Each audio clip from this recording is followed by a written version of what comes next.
Hello Virgo, welcome to Like a Tarot. Alamin muna natin kung ano ang advice ng mystical cards para sa mga Virgo. Angels and guides, please guide us. Ano ang reading para sa mga Virgo?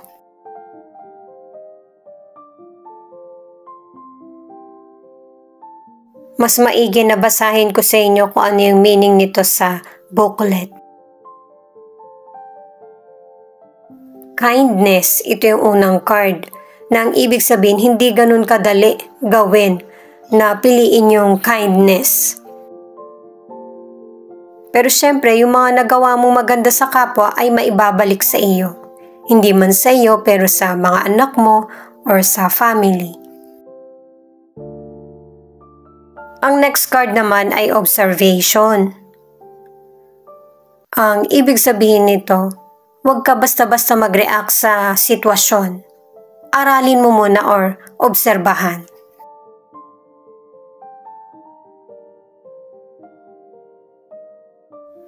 Ayun, ito na. Cycles. Itong card na ito, ang ibig sabihin, yung mga sitwasyon na ginawa mo, hindi naman agad-agad ang resulta. Kaya hindi agad dapat madismaya. Gamit naman ang tarot cards, alamin natin kung ano ang dapat tapusin bago mag-holiday, Christmas or New Year, ano ang dapat simulan, at ano ang outcome. Sa uli, kukuha ko ng bottom of the deck. Paalala para sa mga bagong viewers na ang reading na ito ay timeless reading, general reading at guide po lamang. Hindi po magre-resonate sa lahat kaya kunin mo lang yung akma sa sitwasyon mo. At kung kailan mo napanood ang reading na ito, yon ang start ng 1 week reading para sa'yo. Ikaw na bahala magpalit kung si person mo ito o ikaw. Iba na yung view ng video ko, diba? Kasi ang tagal kong pinag-ipunan tong tripod na to eh. Hinintay ko pa yung sale para mas lalo pang maging mura. 3 of Pentacles, 4 of Cups, the Hierophant. Ano ang dapat tapusin bago mag-holiday? May Christmas at saka New Year. Pero ang ilan sa inyo, sobra kang makisama. Kasi ang ilan sa inyo, sumusunod ka sa ginagawa ng mga kasamahan mo sa trabaho o kaya yung sinusunod mo kung ano yung sinasabi nila. At saka, hindi mo rin alam kung paano magkaroon ng pagbabago. Pero ang advice ng mga cards, kailangan mo ng adjustment. Kailangan ng teamwork para matatapos yung trabaho o kaya konti na lang yung matitira. Kaya ang ilan sa inyo sa career, naboboard ka tuloy sa career mo, nai-stress ka. Kaya ang advice ng mga cards, dumistansya ka muna sa trabaho mo. Yung bang magpahinga. O kaya kung hanggang saan yung oras ng trabaho, yun yung gawin mo. Tapos pahinga na para hindi ka ma-stress. Pero ang ilan sa inyo, maganda yung nagiging daloy ng career mo kasi marunong kang bumalanse. Ang ilan na nasa relationship, nagkakaroon ng improvement, growth, ang relasyon. Pero ang ilan na nasa relationship, nagiging malayo yung loob ng person mo sa iyo. Kaya ang advice ng mga cards ay alamin mo muna kung ano yung personal niyang problema. Pero base sa mga cards, ang isa sa dahilan kaya nagiging malayo ang loob ng person mo sa'yo kasi parang yung bang nawala yung pagmamahal niya. Ang ilan sa inyo nananatili sa relasyon kasi iniisip mo kung ano yung sasabihin ng ibang tao. Sa mga single, ang ilan sa inyo, yung person na nagugustuhan mo, gusto ka rin niya. Kaya lang hindi siya or hindi niya gusto na magkaroon ng long-term na relasyon o kaya yung magpakasal. Kasi sa isip niya, para pareho kayong maging malaya kung sakaling magkaroon ng problema.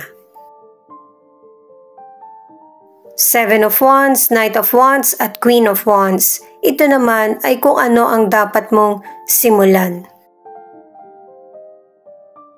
Pinag-iisip ka ng mga cards na ito na kung yung situation mo ba ay healthy para sa iyo. Simulan mong i-maintain yung power, control, at saka yung protektahan ang sarili mo sa sitwasyon. Pangalawang card mo na ito na masyado kang matulungin. Naaabuso tuloy. Nakadalawang cards ka na ipaglaban kung ano yung nararapat at tama para sa iyo. Simulan mo na magkaroon ng limitations at saka pahinga. Nakadalawang cards ka na kasi na kailangan mo ito, yung pahinga. Sa financial, dalawang cards na yung nagsasabi na naproprotektahan mo yung financial mo. Magaling kang mag-manage. Kahit na merong mga gastusin. Dahil nga ang ilan sa inyo na nasa relationship, nagbago yung pakiramdam ng person mo sa iyo. Naging malayo siya, kaya pinoprotektahan mo yung relasyon nyo. Single ka man or nasa relationship, kung hindi ka magseseryoso sa relasyon, huwag mo siyang paghintayin or paasahin. At saka single ka man or nasa relationship, kung gusto mo ng long-term na relasyon, kilalanin mong maigi yung person mo. At saka single ka man or nasa relationship, ang ilan sa pinapakitang problema, kaya nagiging malamig yung person mo sa'yo, mas nafo-focus ka sa karir mo or mga bagay na gusto mo. Ito naman yung outcome, Justice in Reverse, Seven of Pentacles at Nine of Pentacles.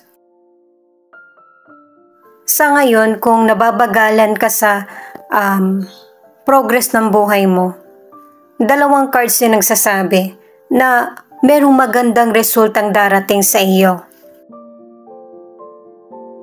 Abundance, prosperity, patience, yan yung mga magandang naging resulta dahil na rin sa hard work. Sa health, nakatatlong cards ka na kailangan mo ng pahinga.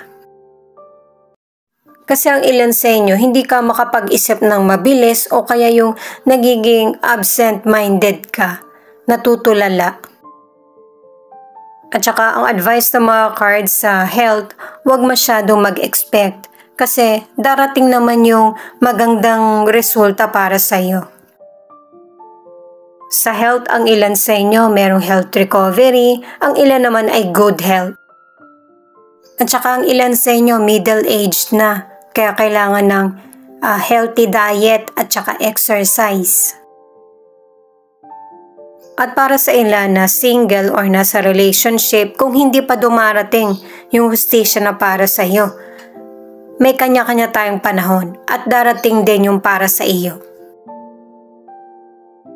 At sa mga nasa relationship, pangalawang card na ito na pinaglalaban mo yung relasyon nyo ng person mo at magiging maganda ang resulta nito.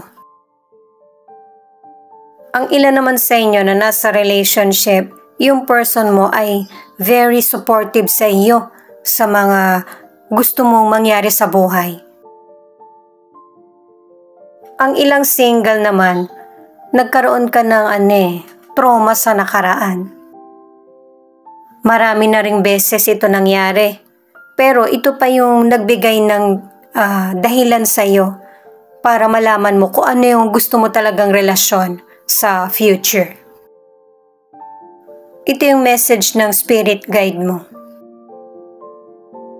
It's time to be adventurous and play. Makakabuti rin na may iba kang routine para meron ka pang ibang madiscover. Take care of the little things. Kasi diba sabi nga nila na yung little things are big things. Yun bang akala mo yung maliit na bagay baliwala lang pero malaki ang maitutulong sa iyo? Ituloy ko lang guys para sa mga single habang hinahanap ko pa yung angel number mo. Sa ilang single, kontento ka sa pagiging single mo kasi ngayon mo palang nai-enjoy yung magandang kita. At ang ilan naman na nasa relationship ay magiging stable at secure ang relasyon. Yan yung outcome. Ito naman yung angel number mo. 333. Tomorrow, something you've prayed for is about to arrive suddenly. Alamin naman natin ang bottom of the deck. At saka nga pala guys, ang ilan sa inyo na single, darating din yung timing. Tamang timing na para sa iyo. Kailangan mo pang maghintay na matagal. Marami ka pang dapat ma-experience at kailangan din ng patience. Pero syempre, hindi mo kailangan huminto sa paghahanap kung gusto mo talaga ng relasyon para kapag andyan na yung the one, ready ka na. 9 of Wands. Ang ibig sabihin nito, naharap mo lahat ng challenges na dumating sa buhay mo at natutunan mo din ito. Malapit mo na rin ma-achieve ang goals mo.